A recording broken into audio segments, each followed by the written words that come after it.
Bem-vindos ao JKCast, o podcast de economia, finanças e investimentos, com José Cobori. Sejam todos muito bem-vindos a mais um episódio do nosso JKCast. Após um breve recesso aí de final de ano, para as festas de Natal e Ano Novo, que eu espero tenham sido boas para você, assim como foi para mim e a minha família. E uma entrada de 2021 aí repleta de esperança, né? De realizações esse ano, já que o ano 2020 foi muito difícil para todo mundo, literalmente, né? Todo mundo. Perguntas em áudio e texto para o WhatsApp 61 98117 0005, tá ok? Como sempre, sem mais delongas, vamos à primeira pergunta. Senhor Cobori, boa noite, que é o Breno de Brasília. Assistindo um vídeo do senhor aí mais antigo, né, sobre o valor intrínseco das ações de Benjamin Graham, a gente chega à fórmula, né, que seria o valor intrínseco, é igual a raiz quadrada de 22,5 vezes o lucro por ação vezes o valor da ação, né? E aí o senhor explica de forma muito didática, né, como se calcular isso. Agora vem a pergunta, e se a empresa não distribui dividendos? Como é que a gente pode calcular o valor intrínseco da ação? Muito obrigado, sucesso, feliz ano novo para o senhor. Bem, Breno de Brasília, vamos lá. Feliz ano novo para você também, Breno. Muito obrigado. Vou pedir para colocar esse vídeo aqui que tem no canal sobre a fórmula de Benjamin Graham, né? Que inclusive eu explico ali a intuição por trás daquela fórmula, é bem interessante. Então quem puder assistir. Mas Breno, vamos lá. Você falou na fórmula que tem um componente lá, lucro por ação, né? E a sua dúvida é se uma empresa não distribui dividendos, como é que você vai calcular?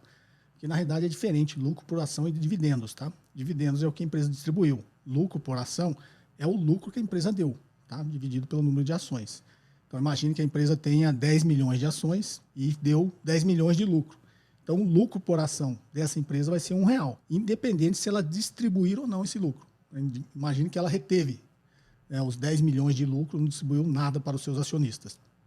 Como eu sempre explico, né, principalmente para quem já fez os cursos, tem uma figura lá que eu explico, mas sempre explico bastante aqui no podcast também, entre a diferença de crescimento e dividendos, né? Empresas de crescimento e empresas que distribuem bons dividendos. A gente tem que imaginar que as duas formas são formas de rentabilidade, né? Então, se a empresa retém todo o dividendo, 100% do lucro por ação, 100% do lucro que a empresa deu, ela retém, mas reinveste na empresa, a empresa cresce, o acionista está ganhando porque ele é sócio da empresa, a empresa está crescendo, tá? Assim como tem as empresas, como não têm oportunidade de crescimento, elas distribuem quase todo o seu dividendo, né? Retém uma pequena parte ali apenas para a manutenção dos seus ativos e o restante, como ela não tem oportunidade de crescimento, ela distribui, né? Então, o acionista, nesse caso, está recebendo bastante distribuição de dividendos, mas ele não tem o crescimento da empresa. Então, o fato da empresa não distribuir dividendos não é um mau sinal.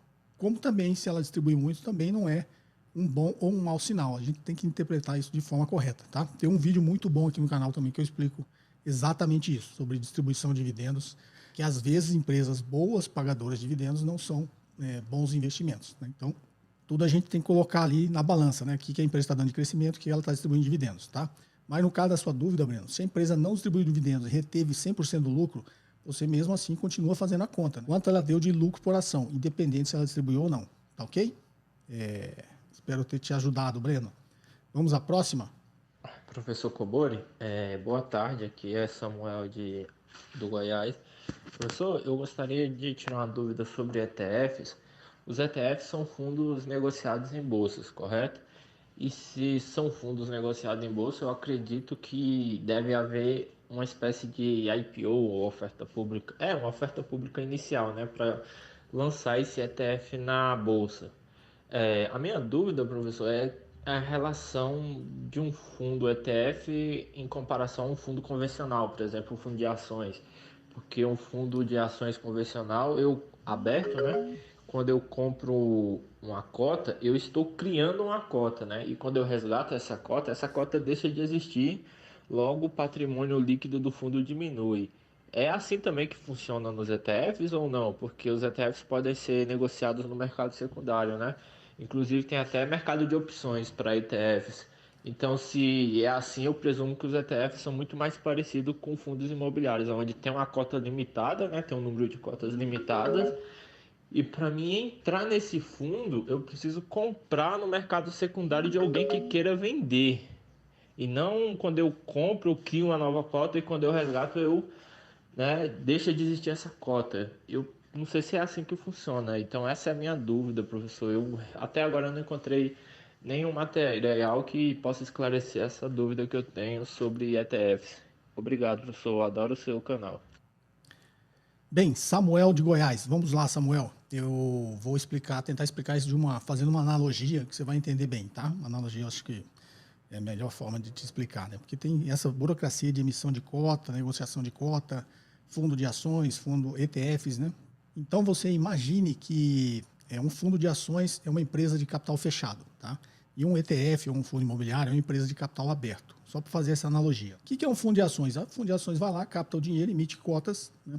E o investidor, como a maioria dos fundos de ações, né, que você entra em qualquer instituição, você vai lá e compra as cotas, é como se a empresa estivesse emitindo novas cotas e você faz o aporte, e esse dinheiro seu vai para o patrimônio do fundo, onde o gestor vai gerir esse patrimônio para rentabilizar, né, esse seu aporte e o aporte de todos os outros investidores. Então você imagina que um fundo de ações é uma empresa de capital fechado, né? Você não tem como comprar ações no mercado de empresas de capital fechado. Você pode até participar, né? Uma empresa de capital fechado, você tem um conhecimento, a empresa quer fazer uma nova captação de recursos lá para o crescimento dela, ela vai, né, captar esse dinheiro no mercado, mas não no mercado aberto, e aí ela vai emitir novas ações, né, e captar aquele seu recurso como forma de investimentos, tá? Isso que uma empresa de capital fechado faz, é como faz o fundo de ações, tá? Um ETF, um fundo de investimento imobiliário, é como se fosse uma empresa de capital aberto. No IPO lá ela vai lançar, né, fazer a sua captação e lançar as suas cotas, no caso aí, como uma empresa de capital aberto lança as suas ações, tá? No momento seguinte, o investidor que quiser adquirir ações dessa empresa só consegue adquirir no mercado secundário, na Bolsa de Valores, não é isso? Então, agora você imagine um ETF, um fundo imobiliário, como uma empresa de capital aberto. Então, você quer comprar uma ação da Petrobras, você vai ter que ir no mercado secundário e comprar essa ação. Naturalmente, você está comprando essa ação de um outro investidor. Eu já expliquei bastante aqui no podcast também, a partir do momento que a empresa faz o IPO, no momento seguinte, essa ação passa a ser negociada no mercado secundário. Então, a IPO é no mercado primário e a negociação das ações no momento seguinte é no mercado secundário. Então, o mercado secundário que dá liquidez para essas ações. Só que você está comprando no mercado secundário, você não está comprando mais da empresa, está comprando de um outro investidor, os investidores que estão negociando essas ações. Assim como os ETFs, você vai comprar uma cota de um ETF, você está comprando na bolsa, da mesma forma que você compra uma ação. E aquela cota está sendo negociada entre os investidores. Então, eu acho que essa analogia te ajuda a entender melhor, né? Um ETF, um fundo imobiliário, é uma empresa de capital aberto, tá? E um fundo de ações, outro fundo qualquer, é uma empresa de capital fechado. Tá ok? Espero ter te ajudado, Samuel. Forte abraço. Vamos à próxima? Olá, professor Cobori. Eu me chamo Euclides, sou natural de Blumenau, Santa Catarina, mas moro na capital, São Paulo. Sou seu aluno do curso Segredos da Independência, então é uma honra para mim poder interagir com o senhor através dessa plataforma. Eu sou investidor há menos de 2 anos e ainda leigo em tudo que envolve economia e mercados, então minha pergunta também é leiga. Está relacionada aos indicadores financeiros, como taxa de juros, Selic, dólar, inflação, etc. Eu já deixei de comprar produtos importados por achar que o dólar estava caro, quando ele estava a R$2. E já deixei de viajar para fora do país, pois o dólar estava a 4. Hoje o dólar já está quase a 6. Ou seja, a gente sempre acha que o dólar está caro, a taxa Selic agora está baixa demais, mas já foi muito alta. A inflação muito baixa implica em pouca atividade econômica, mas por vezes ela está alta, atingindo diretamente as pessoas de baixa renda. O senhor até fala sobre trade-off no curso. Enfim, minha pergunta é: existe algum patamar ou um valor ideal desses indicadores para a realidade do Brasil? Ou então, se o senhor se lembra na história econômica do Brasil, se houve algum período em que esses indicadores estiveram em patamar tal que a economia prosperava? E se a resposta for sim, o senhor se lembra desses valores e o que poderia ser feito para voltarmos a tal condição? Você poderia explanar um pouco sobre isso para a gente? Muito obrigado, professor, e eu aguardo ansiosamente pela sua resposta. Muito obrigado. Euclides, de Santa Catarina, Blumenau, morando em São Paulo. Bom, Euclides, espero que você tenha apreciado aí e adquirido bastante conhecimento nesse último curso que eu lancei, que é os Segredos da Independência, né? Pelo visto você conhece bem, mas aí você quer um fato histórico, é sempre uma dúvida. Tá? Deixa eu tentar te explicar aqui. Economia é uma coisa um pouco complexa. Tudo depende do momento econômico. Né? Então, essa sua dúvida. Quando a taxa Selic estava X%, a inflação Y% e o dólar B%, a economia estava prosperando. Será que se a gente tiver novamente esses mesmos indicadores, a economia vai prosperar? Não, tá? É muito difícil isso, se acontecer, é apenas uma coincidência. Não é porque esses patamares desses indicadores sinalizam ou propiciam uma expansão econômica, uma prosperidade do país. Vou, inclusive, exemplificar aí exatamente com as lembranças que eu tenho de uma história recente, né? Principalmente depois da estabilização econômica com o Plano Real. Então, o Plano Real fez uma estabilização da inflação, né? Eliminou a inflação. Então, a gente tinha esse indicador de inflação, teoricamente, sob controle, né? Para aquele cenário, para aquela época, estava sob controle. Só que a taxa de juros, no primeiro mandato do Fernando Henrique, logo depois do Plano Real, rodava em torno de 30%, 40%, se não me engano. 30%, 40% da taxa Selic. O dólar, a gente tinha lá o RV, né, no Plano Real, ficou o primeiro mandato todo do Fernando Henrique, era o câmbio fixo. Né? Então, tinham as bandas cambiais e o Banco Central lá determinava qual seria o câmbio. Como a gente não tinha muitas reservas internacionais para defender o poder de compra da moeda, eu já expliquei alguma coisa nesse sentido aqui no podcast também. No segundo mandato, Fernando Henrique, em 1999, teve a máxima desvalorização do real. E aí o dólar passou a se valorizar muito frente ao real. Pessoal, eu estava interrompendo muito por causa desses aviões aqui, mas eu vou parar de interromper porque é um avião atrás do outro. Né? De 1 em 1 minuto pousa um avião, passa bem aqui em cima de casa. Eu moro perto do aeroporto de Brasília, né? Moro aqui no lago e os aviões passam aqui muito próximo da minha casa. Então, infelizmente, esse horário agora vai ficar difícil. Se eu tiver que interromper aqui, o editor vai sofrer demais. Então, feito esse adendo, vamos continuar aí. Por favor, me desculpem aí esse barulho de fundo dos aviões que vai, então, a partir de agora, fazer parte aqui do nosso podcast. Tá ok?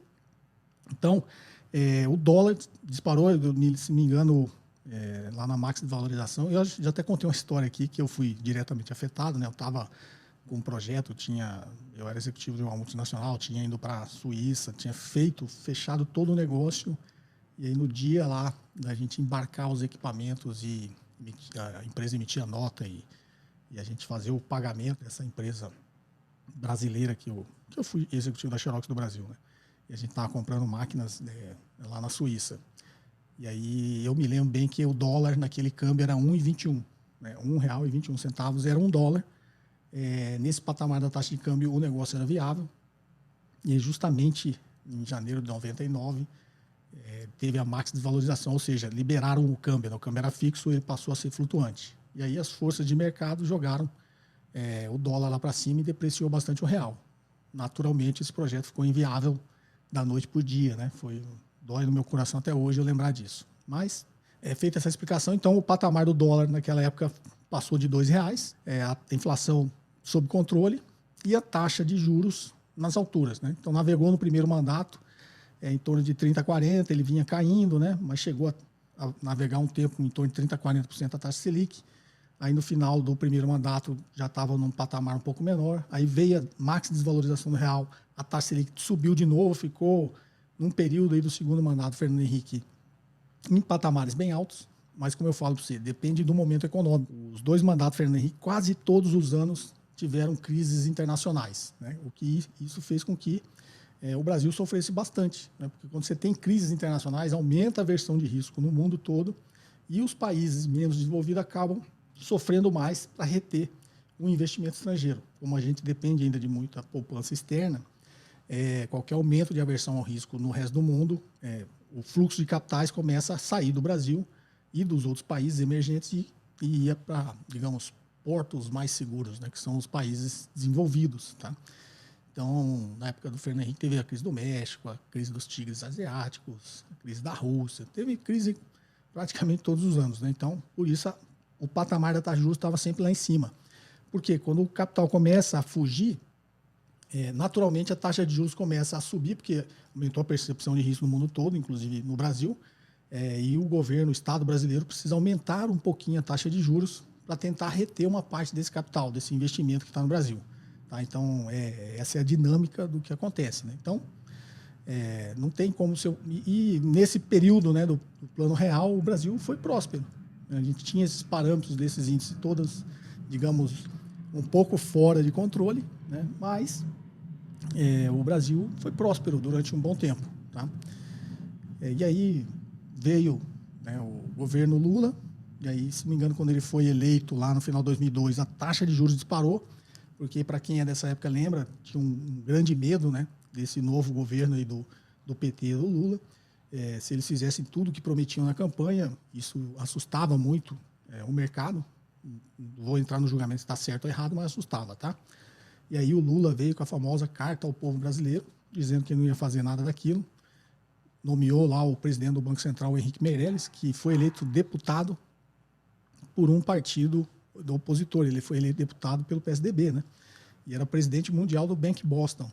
E o Lula colocou ele como presidente do Banco Central. Foi uma sinalização para o mercado que ele realmente ia seguir por um lado aí, digamos, de uma mais ortodoxo, né? E aí isso acalmou o mercado. Mas nesse período 2002, 2003, a taxa de juros foi lá para cima, a taxa de câmbio foi lá para cima, tá?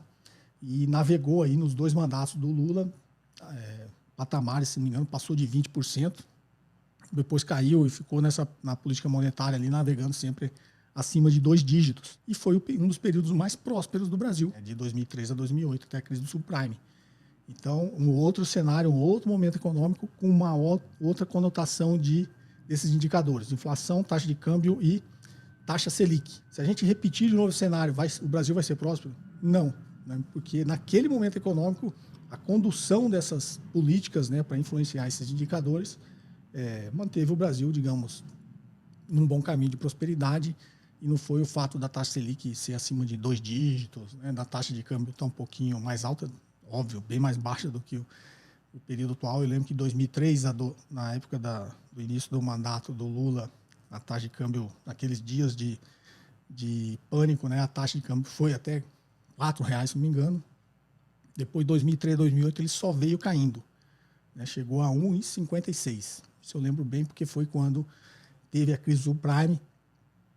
Eu fazia palestras, se não me engano, em 2007, 2008, eu dava palestras naquele circuito Expo Money, e acompanhava, óbvio, todos esses indicadores, e era a explicação ali, se vocês se lembram, da Sadia, né? Eu já contei essa história também, quando a Sadia teve aquele prejuízo, né, nas operações de mercado futuro de dólar que ela vinha fazendo, a Sadia, Aracruz, Votorantim, teve várias empresas aí que tiveram prejuízos enormes, né? A Sadia teve um prejuízo enorme, tanto que nessa história que eu conto, ela é uma história de fusões e aquisições, que eu dava aula também. Ela tentou uma aquisição hostil da Perdigão, a Perdigão entrou numa briga, não aceitou, e depois a Sadia teve esse prejuízo monumental, e aí foi a Perdigão que comprou a Sadia, né? Eles formaram nessa fusão a BRF, né, com uma participação maior da Perdigão, tá? Então, por isso que eu conheço bem essa história, essa taxa de câmbio. Ela caiu lá, chegou a bater 4 e foi caindo até 1,56.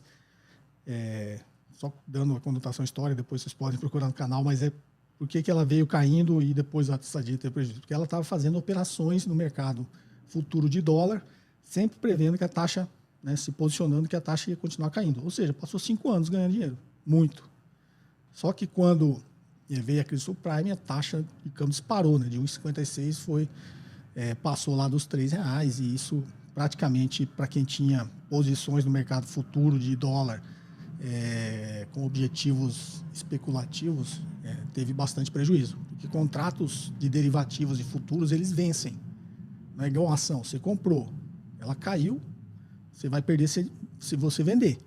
Mas não necessariamente você precisa vender, você pode esperar 10 anos.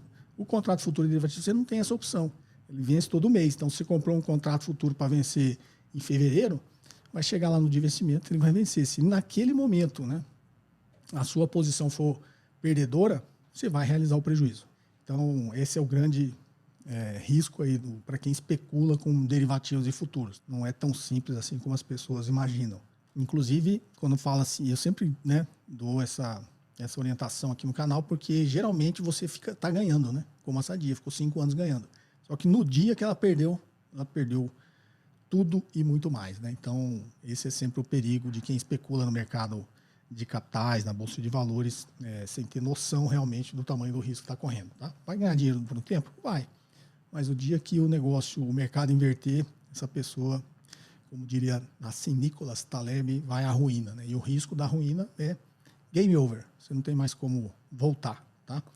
Nesse exemplo foi o caso da Sadia, estou falando de uma grande empresa, mas quando a gente fala de investidores individuais, né, que estão aí todo dia fazendo essas operações no mercado, já mostrei, e tem pesquisa que mostra que praticamente todo mundo perde dinheiro, tá, no longo prazo. É uma das únicas atividades que quanto mais tempo você repete ela, mais você perde, né? Porque geralmente qualquer atividade você vai fazendo, vai ganhando experiência e você em algum momento você começa a ganhar. Quem fala que isso é igual no day trade é quem vende os cursos, tá? Porque já foi comprovado por pesquisa que é uma atividade que quanto mais você ficar no mercado, quanto mais tempo você ficar fazendo essas operações, insistir nessas operações, mais você perde dinheiro, tá? Então, é só um recado aí, um exemplo que eu dei, lembrei da Sadia, tá?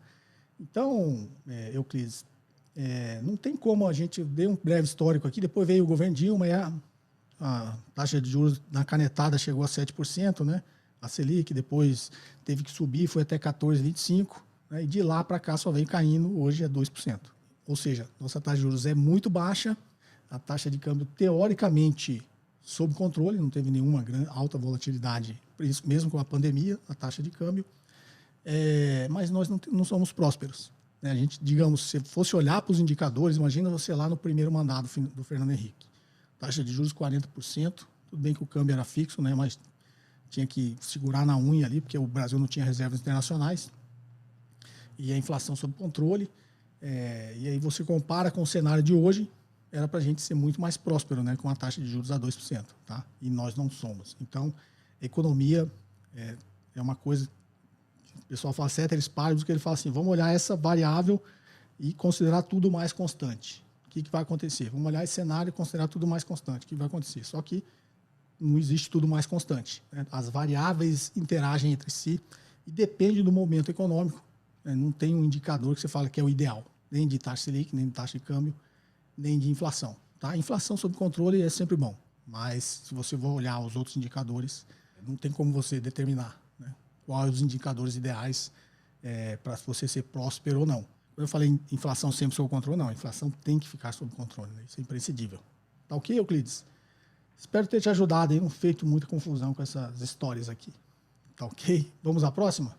Professor Cobori, aqui é o Daniel Maia, de Belo Horizonte. Primeiramente, gostaria de agradecer sobre os ensinamentos prestados a todos nós via o YouTube e o Spotify. Obrigado. Segundo, eu gostaria de solicitar uma informação a respeito do IPCA, o Índice de Inflação. Eu tenho visto que ele tem subido nos últimos meses consideravelmente. Existe uma forma de analisar se esse índice de inflação ele continuará subindo? Desde já agradeço. E um grande abraço. Daniel Maia, de BH. Vamos lá, a gente estava, inclusive, contando a história aqui, né, Daniel, sobre esses índices aí, inclusive do IPCA, que é o índice de inflação. E a sua dúvida é, a inflação teve aí algumas altas pontuais durante a pandemia, que eu já expliquei aqui alguns motivos, e você quer saber como que acompanha isso, como que você consegue, digamos, acompanhar a expectativa de inflação. Na realidade, todas as instituições financeiras, né, a área de economia, fazem as projeções e o Banco Central vai lá e compila tudo isso, né, organiza tudo isso no que ele chama de relatório Focus, é o Boletim Focus. E o Banco Central também faz as suas projeções. Inclusive, um grande amigo meu, se estiver até escutando, um abraço, Aquiles Farias. A última vez que eu falei com o Aquiles, ele era do Banco Central, era a equipe dele que fazia todas as projeções de inflação para o Copom tomar as decisões de política monetária. E o Aquiles era professor do IBMEC também, meu amigo Aquiles Farias. E ele, assim como eu, a gente era amigo lá do IBMEC, né? Éramos professores. E a última vez que eu falei com o Aquiles, se não me engano, foi ano passado, ele estava em Washington, né? Ele foi para o FMI. Hoje ele trabalha no FMI, o Fundo Monetário Internacional, e ele, se não me engano, a última vez que eu falei, ele estava morando em Washington. E como que essa equipe dele fazia essas projeções de inflação? Se você olhar, quem calcula o IPCA é o IBGE, tá? Eu já falei alguma coisa parecida aqui no podcast. Mas vamos lá, tentar simplificar, porque ele é complexo o cálculo, mas a gente consegue entender intuitivamente, tá? Então, o IPCA é uma cesta de produtos, né, que forma um índice de preços ao consumidor amplo. Quando ele fala amplo, porque essa cesta ela tenta abranger, digamos, o que seria a cesta básica de todos os brasileiros. E eu já expliquei aqui que é óbvio, a inflação é diferente para todos nós, né? Mas, teoricamente, a cesta básica, todos nós consumimos produtos daquela cesta básica. O que eu sempre digo aqui que o impacto, digamos, do aumento do preço de arroz é diferente para várias classes sociais, né? Então, a pessoa que ganha o salário mínimo, o impacto do aumento do alimento, do arroz, né, do feijão, do milho, é muito maior do que uma pessoa que ganha 20 mil reais por mês. Então, a inflação, eu digo, ela sempre é mais prejudicial aos pobres. Então, por isso que a gente deve manter sempre a inflação sob controle, para permitir que as pessoas menos privilegiadas da sociedade elas consigam não só sobreviver, mas como crescer economicamente e acumular riquezas. E a inflação é o imposto mais pernicioso, né, que a gente pode ter na economia, tá? Porque ele tira o poder de compra das classes mais baixas. Então, o IBGE calcula o IPCA com uma cesta básica ao consumidor amplo, né? Então, nessa cesta, ela tem o que a gente chama de núcleos. Então, tem um núcleo de alimentos, que são arroz, feijão, farinha, né? Açúcar. Tem outros núcleos, né? Núcleo de serviços, né? Então, serviços básicos que teoricamente toda a população utiliza. Então, cabeleireiro, né? Todo mundo tem que ir no barbeiro cortar cabelo. Então, tem lá o núcleo de serviços. Aí tem o núcleo de transportes, todo mundo utiliza transportes. Tem o núcleo de energia. Então, se você tiver curiosidade, né, pode entrar no site do IBGE, você vê mais ou menos como o IBGE calcula isso. Só que, se você for entrar por dentro do cálculo, é muito complexo. Você imagina pegar toda essa cesta e fazer o cálculo do que foi a inflação. Então, como a gente sabe, o mercado sabe como o IBGE calcula a inflação, ele tem como saber uma expectativa de inflação. Então, se os alimentos subir tanto, a energia subir X%, de repente os transportes não subir nada, né? Os serviços cair, que agora os serviços está caindo de preço, né? Quando você junta todos esses núcleos, qual vai ser a inflação? Se você fizer esses cálculos, essas projeções separadas, você consegue estimar uma expectativa. Vai acontecer? É muito difícil alguém acertar isso precisamente, mas todo mundo caminha para um lado mais ou menos igual, não de números iguais, mas de uma expectativa de aumento, estabilidade ou decréscimo, né, dos preços. Então, todo o mercado faz essas projeções e o Banco Central também faz. Então, o que eu estava falando do meu amigo Aquiles, a equipe dele faz toda essa projeção, fazia, né, que a equipe não é mais dele. Então, fazia toda essa projeção, pegava lá, vai ter, não está chovendo, vai ter uma quebra de safra, vai ter um choque de alimentos, né? Qual vai ser a expectativa de aumento de preço dos alimentos? Serão mais prejudicados? O feijão, o milho, o arroz. E eles vão fazendo essas projeções, né, de aumento ou não dos preços. A gasolina, o petróleo aumentou, a taxa de câmbio mudou, como a gente depende, o preço do petróleo é uma commodity internacional, né? Então isso vai afetar o preço da gasolina, para quanto vai a gasolina, né? E esse aumento da gasolina vai gerar qual impacto ali no núcleo, né, de energia, de transportes, né? Então, tem todos esses cálculos minuciosos que são feitos para projetar a inflação. Eles fazem isso manualmente? Não. Você faz isso uma vez e vai ajustando o seu modelo, que é feito, óbvio, tudo por computador. Você só alimenta ele com as informações e as expectativas que você tem. Você, digamos, como analista e economista, como você faz, tá? Então, é dessa forma que você imagina o que vai ser a inflação. Eu costumo brincar que projeção é projeção, né? Você está imaginando o que vai ser, não necessariamente vai acontecer tudo o que você imaginou. Uma das formas de você estimar a inflação como eu digo, através de quem põe dinheiro na mesa. Você tem como calcular a inflação implícita que o mercado está esperando para diversos períodos, fazendo um cálculo, tá? Pelas NTNBs e as LTNs. Né? Você imaginar, uma LTN é pré-fixada, né? E uma NTNB ele tem a parte pré, que é os juros, né? Você ganha IPCA mais juros. Aquela parte de juros é a parte pré, e o IPCA é a parte pós. Então, quando você faz uma conta de um com o outro, se não me engano, eu tenho um vídeo aqui no canal que eu ensino, você chega no que o mercado está esperando de inflação pelos títulos que ele está negociando, que a gente chama de inflação implícita. Tá joia? Não sei se eu compliquei mais a sua cabeça, mas, Daniel, eu espero ter te ajudado. Tá ok? Forte abraço. Vamos à próxima? Fala, professor Cobori, tudo bem? Quem fala é Vitor aqui de Macapá. Eu acabei de assistir um vídeo seu aqui sobre as NTN-Bs, né? Qual seria o melhor prazo? E eu fiquei com uma dúvida aqui. Quando está nesse cenário de cair os juros, né? Aí isso para mim está muito claro, você teria que comprar um pré-fixado ou uma NTN-B, porque você teria esse ganho, né? Quando o juro cair, você teria o ganho ali, um aumento de rentabilidade do seu título, poderia liquidar antes e ganhar o dinheiro. E quando é o contrário? Então, nesse cenário que a taxa de juros está muito baixa, é muito improvável, na minha percepção, que ela abaixe mais. Porém, já começa a haver uma pressão de preço, já aparecendo já no GPM, e o que me faz acreditar que em algum momento, não muito distante, vai haver aumento de inflação com um consequente aumento dos juros. Como é que eu levo essa percepção de aumento de inflação e juro para títulos públicos? Qual é a estratégia que eu posso utilizar para ganhar dinheiro numa situação onde a inflação aumenta? Vitor de Macapá, vamos lá. Vitor, esse vídeo que eu postei, ele é recente, mas ele é, na verdade, uma aula que eu dei em setembro, comentando uma aula que eu tinha dado em, se não me engano, julho, né? Uma aula final de um curso que eu tinha dado em julho, que eu faço uma leitura para os alunos, né, daquele exato momento econômico, como eles tinham que ler o mercado para entender o impacto, né, daquele cenário econômico em diversos ativos, né. Dentre eles, eu fiz uma análise do impacto nas ações, né, em vários títulos, e eu lembro que eu especifiquei bem sobre a NTN-B, que é uma maior dúvida de todos os alunos quando falam em renda fixa, é sobre a NTN-B, né, porque, como eu disse, a LTN tem a parte pré-fixada, a LFT é pós-fixada pela Selic, e a NTN-B tem um misto dos dois. Ela tem a parte pré, que é os juros, e a parte pós, que é o IPCA. Então, quando você compra uma NTN-B, você está comprando lá, naquele dia, a informação que você tem, ó, NTN-B hoje está pagando IPCA mais 2, né? IPCA mais 1,90, IPCA mais 1,50. Depende do dia que você compra, ele tem uma informação.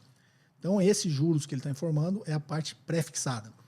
E o IPCA é a parte pós, né? Pós porque você não sabe qual vai ser a inflação no dia que vencer seu título ou no dia que você resolver vender, tá? Qual seria a inflação acumulada.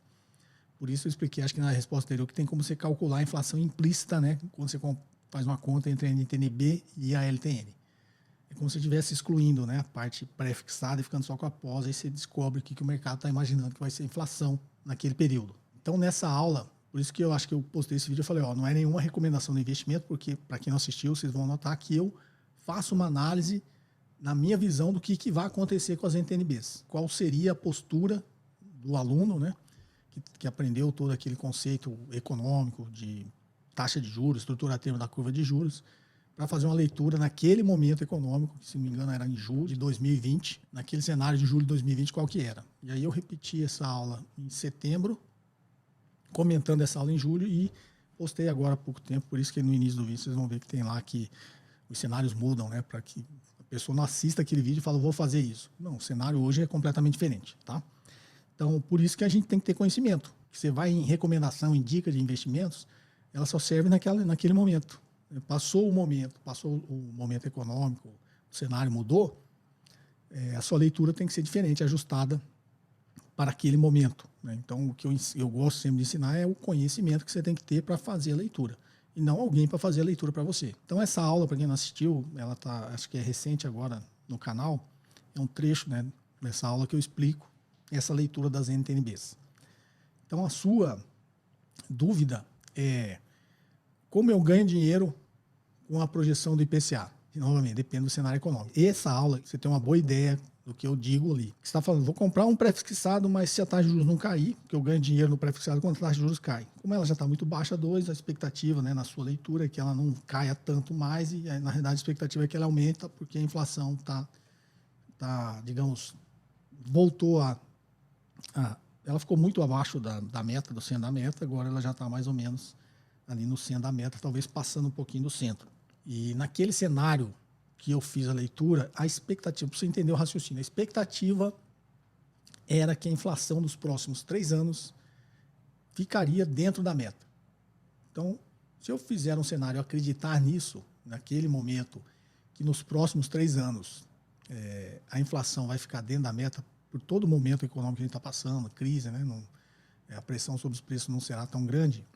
Se eu acreditar que a inflação vai ficar dentro da meta nos próximos 3 anos, eu estou acreditando que a taxa de juros também não vai ter que subir. pelo menos não vai subir tanto, né? Porque a taxa de juros sobe, como eu já ensinei aqui, para tirar o aquecimento da economia, né? Esfriar o lado da demanda para a pressão de preços não ameaçar subir tanto e a inflação sair de controle ou ficar acima da meta. Então, se eu parto do pressuposto que a inflação vai ficar dentro da meta nos próximos 3 anos, eu também estou partindo do pressuposto, teoricamente, que a taxa de juros não vai ter um cenário para que ela seja elevada de forma a trazer prejuízos para os títulos públicos, para quem está posicionado, imaginando que não vai ter uma grande alta de juros. Então, eu até brinco ali que existe o IMAB5, né, que é as NTNBs até 5 anos, e tem o IMAB5+, que é acima de 5 anos.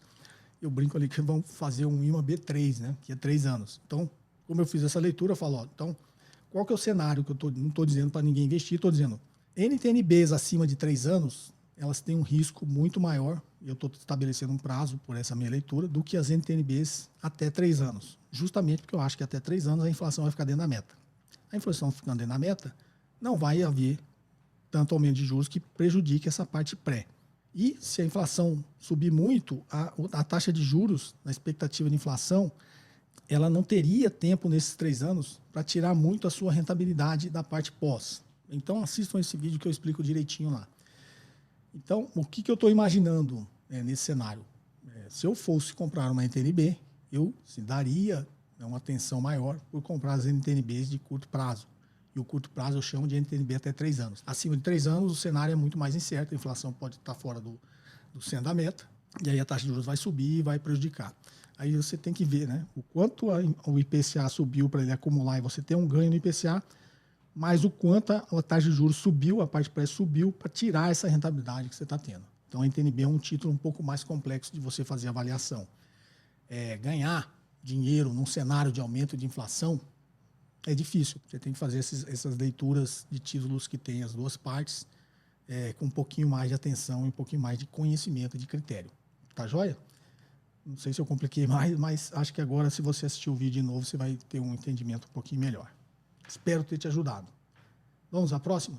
Boa noite, professor José Cobori, sou Rafael do Rio de Janeiro. Agradeço pelos podcasts, não perco nenhum. O senhor tem trazido assuntos e os explicado com maestria. A política de endividamento do quantitative easing não deixa a economia mundial hiperinflacionada, mais frágil e com maior risco de bancarrota em caso de cisne negro? Uma política de endividamento sistêmico em que o Estado infla os bancos de dinheiro para baratear o crédito não cria as bases para uma economia negligente a riscos? Nesse tipo de intervenção do Estado, ele não estaria trocando, basicamente, as falhas de mercado pelas falhas políticas? E nesse cenário, qual seria a melhor atitude do governo em relação à economia? Rafael, do Rio de Janeiro. Vamos lá. Essa análise que você faz na primeira parte da sua pergunta é, digamos, a preocupação que a gente tem desde a crise do subprime, né? E a crise do subprime foi combatida com o quantitative easing. O que é o quantitative easing? É o chamado afrouxamento monetário, né? Uma injeção maciça de dinheiro no mercado e dívida. Tá? Então, o que era o medo desde então? Que essa injeção maciça de liquidez iria gerar inflação, né? Uma hiperinflação, não só nos Estados Unidos como no resto do mundo. Porque os outros países também fizeram a mesma coisa, né? A Europa fez, o Japão fez, o Brasil fez, para tentar combater a crise econômica. O Brasil num patamar muito inferior. Então, desde então existe essa preocupação, né? Essa injeção maciça de liquidez vai gerar inflação, ou a emissão de dívida vai trazer algum prejuízo ou uma nova crise, ou, como você disse, uma bancarrota em todo mundo, é a grande preocupação. Só que o cenário não está mostrando que isso é uma verdade ainda, tá? Ainda é uma preocupação, isso pode acontecer, a gente tem que ficar atento, mas como você disse, o cisne negro, a pandemia, né, o coronavírus é um cisne negro, e não aconteceu isso que todo mundo imaginava. Veio uma crise, mas não foi uma bancarrota. Os governos, os estados estão fazendo exatamente a mesma coisa. Novamente, injeções maciças de liquidez na economia, aumento de endividamento público, e não tem no nosso cenário ainda uma bancarrota. Tá? Todo mundo está falando aí desse reset mundial, tal. Isso é tudo teorias, tá? Isso não, digamos assim, a economia tem se mostrado mais resiliente, né? A economia mundial. Existe uma discussão bastante qualificada sobre esse assunto, tá? Eu sempre falo que primeiro foi o livro do André Lara Rezende, que eu sempre cito aqui, juros, moeda e inflação. Ele já questionando essas teorias ortodoxas de economia, né, porque ele é um dos formuladores do Plano Real e, na realidade, ele está mudando um pouco a sua leitura. O que eu acho louvável, né, as pessoas não podem ficar presas nas suas crenças, né, sem abrir a sua mente para novos conhecimentos, né, novas experiências. Então, o André Lara Rezende está mudando esse foco e ele está agora fazendo novas análises econômicas. Tem gerado bastante polêmica no mercado. Tá? Eu tenho lido bastante todos os artigos que ele lança, eu li o livro e concordo com ele em várias leituras feitas, e realmente a gente está novamente sobre novos paradigmas. Eu não lembro se eu fiz aqui no canal, mas eu lembro que eu fiz na minha coluna na CBN, eu comentei sobre isso, sobre foi uma conferência, um workshop que teve com vários ícones da economia mundial, como o Ben Bernanke, né, que foi o presidente do Banco Central durante a crise subprime, o Henry Paulson, vários economistas considerados ortodoxos que estão mudando também a sua visão, né, estão dizendo que existe um novo paradigma. O que é esse novo paradigma? Exatamente, não está acontecendo o que a economia ortodoxa diria que ia acontecer, com as injeções maciças de liquidez. O nosso exemplo aqui recente, acho que eu coloquei um vídeo no canal, é uma prova disso também. O Brasil, durante a pandemia, aumentou em muito o seu endividamento, né? Ia fechar em torno de 70% e pouco, próximo de 80% do PIB. Já vai fechar com 100% do PIB, ou seja, isso em apenas um ano. Um aumento maciço do endividamento, isso pressupõe maior risco. É isso. Com a taxa de juros muito baixa, pressupunha que o Brasil, o Tesouro, não ia conseguir captar dinheiro, fez uma emissão externa no exterior, conseguiu uma demanda 3 vezes maior do que ele emitiu, ou seja, conseguiu colocar toda essa dívida no mercado com taxa de juros muito baixa. Então isso foi contra todas as leituras que eram feitas do que seria, né, esse novo momento aí. O Brasil mais arriscado, com endividamento muito maior, com a taxa de juros mais baixa, teoricamente ele não ia conseguir captar dinheiro, né, emitir mais dívida. E conseguiu fazer isso no exterior, em dólar. Tá? Então isso é um novo paradigma, a gente não pode ficar preso às crenças que sempre estivemos presos, né, e fazer novas leituras da economia. Então eu oriento todo mundo a ter sempre essa mente aberta, não entrar nessa polarização que existe muito hoje, de todo mundo ficar defendendo a sua crença e ficar, digamos, num muro de ignorância ali no meio. Né? Vamos pensar como o outro está pensando também, para saber se, né, o que ele tem razão e no que ele não tem razão. É isso que eu oriento. Então, eu sei o que vai acontecer, não sei, Rafael, uma bancarrota. Eu também, se vocês verem o vídeo no canal de 2019, eu fazia essas leituras também. Não que teria uma crise lá iminente, mas que teria uma crise. Teve a crise, mas foi provocada por um cisne negro, foi provocada aí pela pandemia, que era para ter desencadeado todas as crises que estava todo mundo esperando e não desencadeou nesse momento. Essa crise foi combatida novamente com maciças injeções de liquidez e aumento de endividamento público. E a gente continua resiliente, né? A gente continua vivos. Temos que ter atenção? Temos. Mas vamos também olhar as novas experiências que o mundo evolui, a economia evolui e os países evoluem. Tá ok? Espero não ter complicado demais a resposta, Rafael. Forte abraço. Vamos aqui agora algumas em texto. Olá, professor Cobori. Meu nome é Daniel, sou de São Bernardo do Campo, tenho acompanhado seus vídeos e estou gostando muito. Em 2021, quero fazer o seu curso e ler o seu livro. Minha dúvida é relacionada ao PL das empresas. Esse múltiplo está aumentando nos últimos 20 anos de uma forma generalizada e uma taxa de crescimento muito maior que os lucros das empresas. Acredito que alguns fatores estão diretamente relacionados à inflação de ativos, número crescente de investidores, Selic baixa, excesso de liquidez, poucas opções de bons ativos listados na B3. Gostaria de saber se esse movimento você enxerga como uma bolha. Existe algum limite para esses múltiplos? Existe algum limite para o excesso de liquidez que os governos estão injetando dinheiro na economia? Quais sinais devemos observar para sabermos se estamos perto desse limite? Seria um alerta IPCA maior que 6 ou menor que 0? Bem, Daniel de São Bernardo do Campo. A pergunta você fez várias análises, eu vou começar pelo final, tá? Já em linha com a resposta aqui, as anteriores que eu dei. Não tem como você olhar apenas para um indicador, apenas para um parâmetro e usar isso como, digamos, um sinal, né? Como eu disse aqui, eu estava falando de 3 indicadores: inflação, taxa de juros e taxa de câmbio. Já não tem como você saber o patamar que esses indicadores tiverem, qual será a reação, né? Qual será o cenário econômico, imagina olhando apenas o IPCA, tá? Então, começando pelo final aqui, no IPCA maior que 6, menor que 0, são apenas números, né? nenhuma leitura a ser feita sobre isso, tá? Por que não IPCA acima de 4? Por que não IPCA acima de 8? Né? Então, é óbvio, quanto maior o IPCA, maior o índice de inflação, a maior probabilidade de sair do controle, né? Se você perder o poder de compra da moeda. Mas por que 6 e não 5? E não 5,5? Né? Então, a gente não tem como prever. Se alguém tem falando que tem como prever, ele não sabe. Menor que zero é deflação, né? Então, vamos lá. Você fez, na realidade, toda a análise que a gente sempre faz, né? Excesso de liquidez, isso está propiciando uma inflação de ativos, porque muito dinheiro, esse dinheiro geralmente, esse aumento de liquidez, ela infelizmente, né, ainda fica concentrado na mão das classes mais altas, né? Por quê? Porque as classes mais baixas, ela simplesmente, eu até expliquei sobre o auxílio emergencial, né? O cara recebeu R$600, esses R$600 foi utilizado para a sobrevivência dessas pessoas, muito provavelmente desses R$600 que as pessoas pegaram, ninguém investiu nada, foi utilizado em consumo, né, para sobrevivência. E na dinâmica da economia, esses recursos, bilhões foi injetado, foi acabar parando na mão das classes mais privilegiadas. Estou dizendo que isso é errado? Não, né? Mas não ficou com a classe mais baixa, concorda?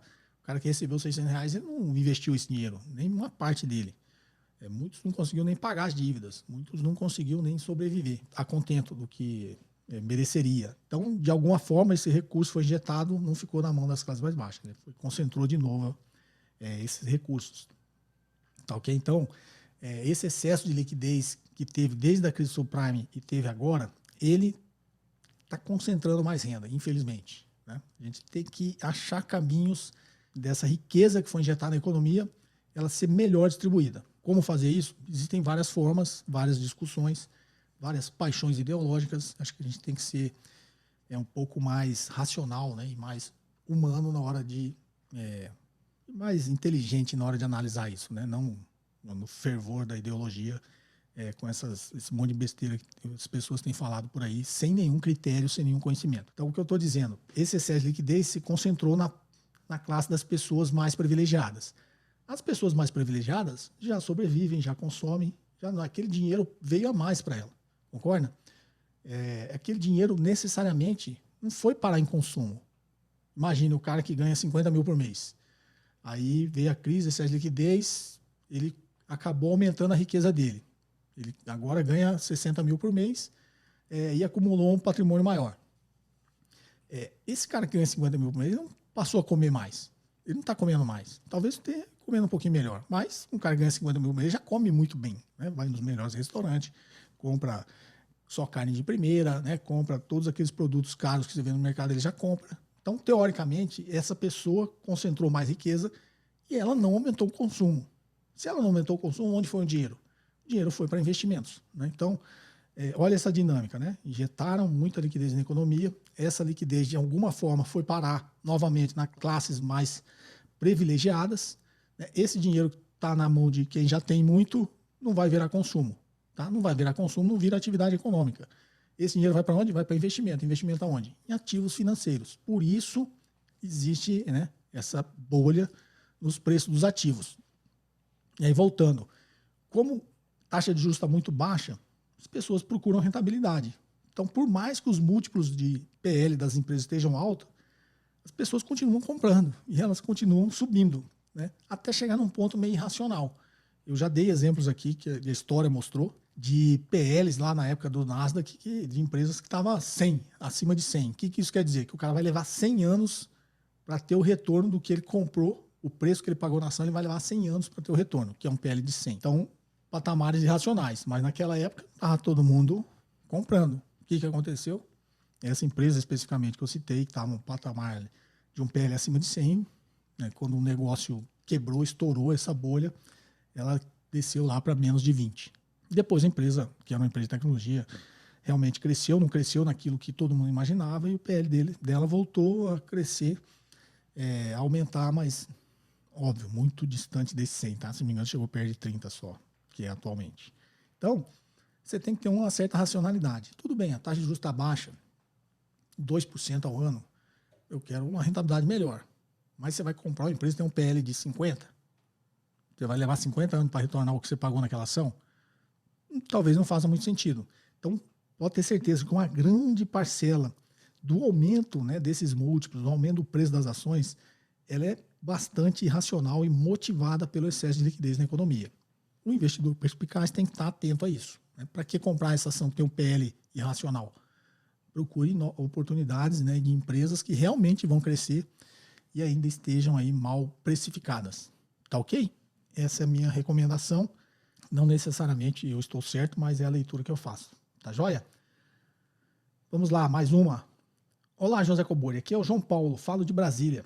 Perguntas. 1. Como você avalia o risco-retorno de uma debenture? 2. Nas principais corretoras, XP Investimentos, aqui do Brasil, não há acessibilidade para compras de debentures no mercado secundário, para um investidor como eu. É possível encontrar mais oportunidades em outras corretoras ou para quem tem mais disponibilidade de capital? Muito obrigado, um abraço. Vamos lá. 1. Como você avalia o risco-retorno de uma debenture? Como você avalia o risco-retorno da ação dessa empresa que está emitindo a debenture? Então, primeiro você vai ver o nível de alavancagem. Quando você vai comprar debenture, já tem a classificação de risco delas, tá? Se é AAA, se é BBB, as agências de classificação de risco classificam o risco dessas dívidas, dessas empresas. Mas você faz a mesma análise que você faria para a ação dessa empresa. Qual o risco dessa empresa? Qual o nível de alavancagem que ela tem? Qual o fluxo de caixa, a geração de caixa que ela tem? É condizente com o que ela tem de fluxo de caixa para o pagamento dessa dívida? Então, são algumas avaliações um pouco mais técnicas que você tem que fazer. Você pode confiar lá na classificação de risco das agências, né, de classificação de risco, mas olhe alguns números também, índice de liquidez, essa geração de caixa, o nível de alavancagem, como está a estrutura de capital da empresa. Tudo isso você tem que olhar, tá? Além de olhar a classificação de risco dessa debenture, tá ok? Para decidir investir ou não. 2, né? Você quer dizer, quando você fala não há acessibilidade para comprar um investidor como eu, e depois você fala para quem tem mais disponibilidade de capital, eu estou imaginando que como eu, que você está falando, que você tem muito dinheiro. Então, se você tem muito dinheiro, você vai olhar nas corretoras, sei lá, você tem poucas opções. É isso que eu entendi, tá? Dessa sua segunda parte aqui da sua pergunta. Na realidade, tem muita disponibilidade de muitas debêntures no mercado. A sua dúvida me parece ser o seguinte: eu tenho uma disponibilidade de capital muito alta. Se eu entrar lá no mercado secundário da corretora XY ou Z, tentar fazer uma compra, né, nesse volume de capital que eu tenho de comprar essas debêntures, primeiro, talvez eu não consiga, essas debêntures não tenham liquidez para isso, e por não ter liquidez para isso, o movimento que eu fizer vai levar muito o preço, eu não vou conseguir encarteirar essas debêntures no preço que eu queria. Traduzindo, né, tem pouca debênture disponível, baixa liquidez, você precisa de muito mais. Então, você entrando na parte compradora, você vai jogar o preço dela para cima. É isso que eu estou fazendo a leitura. Então, a sua dúvida é essa. Tenho muita disponibilidade de capital, as debêntures estão disponíveis nas plataformas das corretoras, não tem acesso para um investidor como eu. Desculpa se a minha leitura está errada, mas partindo do pressuposto que a minha leitura está certa, essa é a minha análise, João Paulo. Então, um investidor como você, se você tem muito capital, procura fundos de private equity. Né? Fundos de private equity compram dívida de empresas. E aí compra num volume para os investidores dela, né, desse fundo de private equity. Tá? Então, sei lá, você tem 10 milhões, não sei se 10 milhões você acessa algum fundo de private equity, talvez sim. Ou você pode ter um fundo exclusivo em uma corretora dessa, depende do volume de capital que você tem. E aí o gestor desse fundo vai fazer o que ele achar melhor e óbvio dentro do seu perfil. Você fala, quero comprar debêntures de empresas. Ele pode comprar debêntures de empresas de capital fechado, nada contra isso, né? Um fundo de crédito privado, alguma coisa assim. Então, se é muito dinheiro, o fundo de private equity, ele vai pegar emissão de debêntures de empresas de capital fechado. Tá ok? Bom, espero ter te ajudado e acho que o episódio de hoje fica por aqui. Espero que vocês tenham gostado. Desejo a todos aí um ano novo, né? Um 2021 realmente muito melhor que o nosso 2020, né? Não só sob o ponto de vista financeiro, mas sob o ponto de vista, principalmente, aí, o ponto de vista de saúde, né? Saúde de todos nós, né? Não só nossa que temos acesso à saúde de qualidade, mas a toda a população que infelizmente não tem. Então, vamos esperar aí que esse ano 2021 seja bom para todos nós, tá ok? Espero que vocês tenham gostado do episódio de hoje. Perguntas de áudio e texto para o WhatsApp 61981170005 e nos vemos no próximo episódio. Um forte abraço. Você ouviu mais um episódio de JK Cast, o podcast de economia, finanças e investimentos com José Cobori.